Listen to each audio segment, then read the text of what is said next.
सदाशिवसमारम्भां शङ्कराचार्यमध्यमाम् अस्मदाचार्यपर्यन्तां वन्दे गुरुपरम्परां। गुरुब्रह्मा गुरुविष्णु गुरुर्देवो महेश्वर गुरु साक्षात् परम ब्रह्म तस्मै श्री गुरुवे नमः। हम लोग गीता के 15वें अध्याय का अध्ययन कर रहे हैं। कल हम लोग अश्वत्थ वृक्ष की बात कर रहे थे। अश्वत्थ वृक्ष कैसा है? तो उसकी जड़ जो है ऊपर की तरफ है और शाखाएं पत्ते उसके नीचे की तरफ है। भगवान श्री कृष्ण ने श्री भगवत गीता जी के में कहा, ऊर्ध्व ब्रह्म जिसका मूल है उसकी अपेक्षा नीचे महदादि जिसकी शाखाएं की तरह, वेद जिसके पत्तों की तरह है, ऐसे ही इस अनादि अनंत संसार को अश्वत्थ अर्थात कल तक भी न रहने वाला कहा गया है। मूल परमात्मा समेत संसार वृक्ष का जानकार ही वेदार्थ को क्या ज्ञाता है। मूल तो परमात्मा है। भगवान कहते हैं कि वृक्षों में मैं अश्वत्थ हूँ। तो अश्वत्थ को क्यों इतनी प्रधानता श्रुति ने दी? आखिर अश्वत्थ को क्यों प्रधानता दी? तो भगवान कहते हैं वृक्षों में मैं अश्वत्थ हूँ। तो वैसे लोक में अश्वत्थ पीपल के वृक्ष को कहते हैं और भगवान ने उसको अपनी विभूति भी बता दिया कि मैं वृक्षों में पीपल हूँ।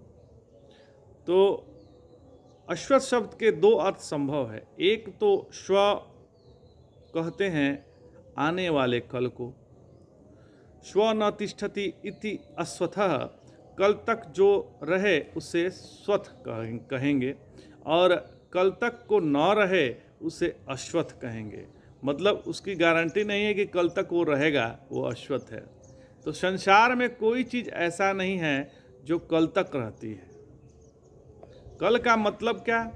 हम लोगों के 24 घंटे का कल ही मत समझ लीजिए महाराज, प्रतिक्षण ही कल है। इसलिए योग सूत्रकार भगवान श्री पतंजलि कहते हैं, सर्वे भावाः क्षण परिणात्मिनः, जितने भी अनात्म वस्तुएं हैं सब हर क्षण बदल रही है।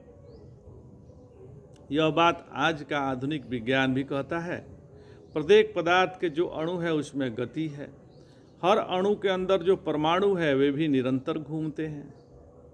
आगे अणुओं के अंदर जो ऋणाणु और घनाणु हैं वे भी हमारे स्थान परिवर्तन करते रहते हैं, अपने स्थान का परिवर्तन करते रहते हैं, हर क्षण बदलते रहते हैं।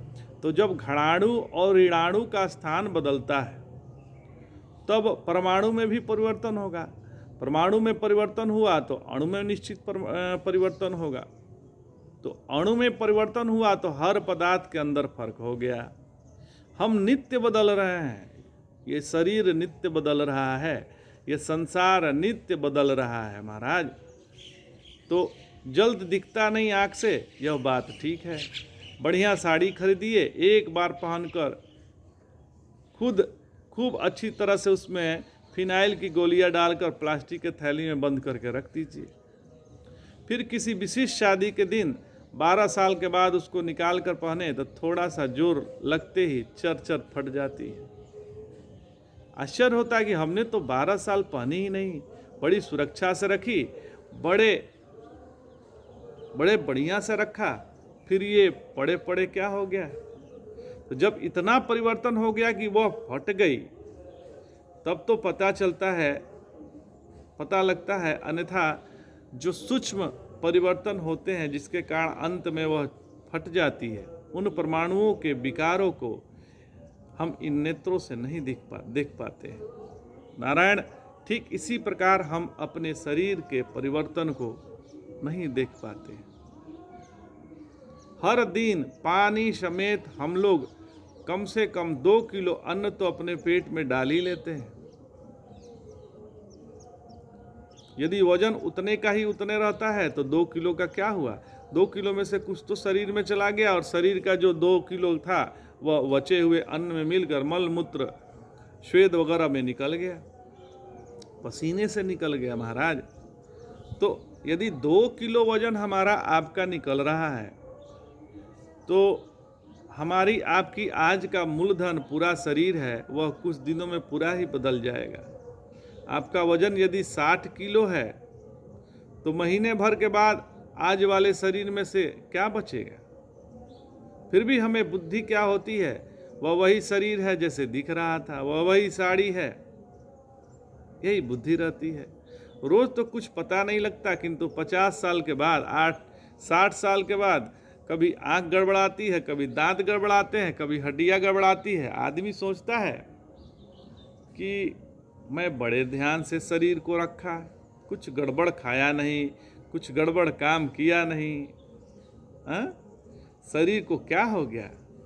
जिस चीज को देखे वह क्षण परिणामी है, इसलिए स्व अर्थात अग्रिम क्षण तक जो नहीं रहता वह अश्वथ है। अब देखिए ना, आपका शरीर, हमारा शरीर, किसी का भी शरीर, यह प्रति क्षण बदल रहा है। हमारे कब बाल पकने शुरू हो गए इसका सही आकलन किसी को नहीं होता है।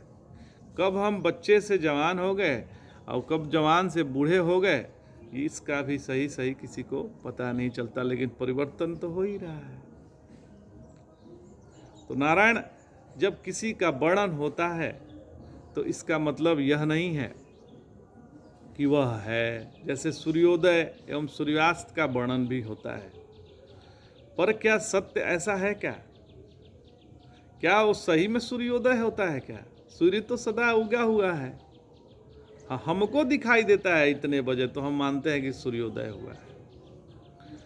तो यह तो पृथ्वी की गति है जो सूर्य पर अध्यारोपित करी गई है। उसी प्रकार से पूर्व, पश्चिम, उत्तर, दक्षिण, क्या यह दिशा वास्तविक है क्या? या आकाश वास्तविक है क्या? यही सिद्धांत समझना जरूरी है कि यदि किसी का वर्णन होता है तो इसका मतलब यह नहीं है कि वह है। तो आज इतना ही। जय जय शंकर, हर हर शंकर।